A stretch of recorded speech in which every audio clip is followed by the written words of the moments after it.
शुक्रवार पूर्वाह्न स्थानीय हरचणीसाई स्थित सरस्वती शिशु विद्या मंदिर 49तम वार्षिकोत्सव अनुष्ठित हो उत्सव में गंगाधर विद्यापीठ शारीरिक विभाग शिक्षक ललाटेन्दु स्वाई मुख्य अतिथि भाव योगदान कर श्री जगन्नाथ विग्रह सम्मुखें प्रदीप प्रज्वलन पूर्वक उत्सव को आनुष्ठानिक भाव उद्घाटन करथिले।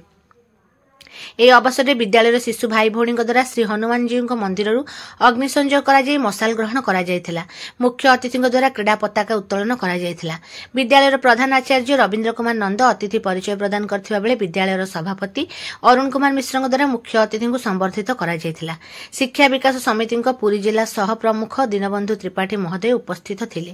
ମୁଖ୍ୟ ଅତିଥିଙ୍କ ଦ୍ୱାରା କ୍ରୀଡ଼ାକୁ ଉଦ୍ଘୋଷିତ କରାଯାଇଥିବା ବେଳେ ଉପସ୍ଥିତ ସମସ୍ତ କ୍ରୀଡ଼ାବିତ୍ ଶପଥ ଗ୍ରହଣ କରିଥିଲେ। ପରେ ପରେ ବିଦ୍ୟାଳୟର ସମସ୍ତ गुरुजी गुरुमां सहयोग क्रीड़ा कार्यक्रम को आगे नहीं।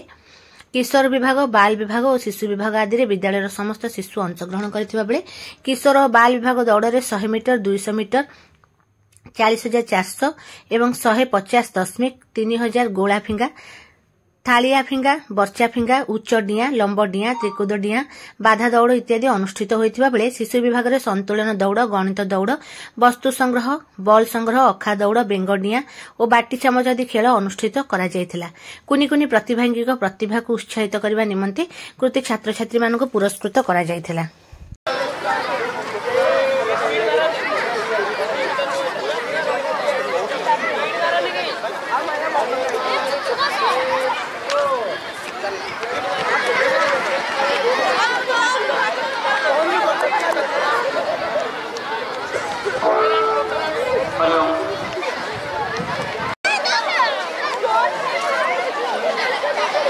बुझातु बुझे दिंतु जिनसा कौन से जानी पारना ना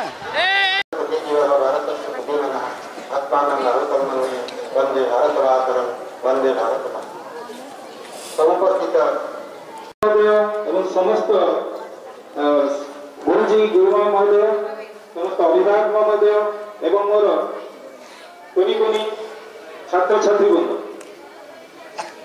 आज आम समस्ते उपस्थित होइछे हम वार्षिक क्रीड़ा को सरस्वती शिशु विद्या मंदिर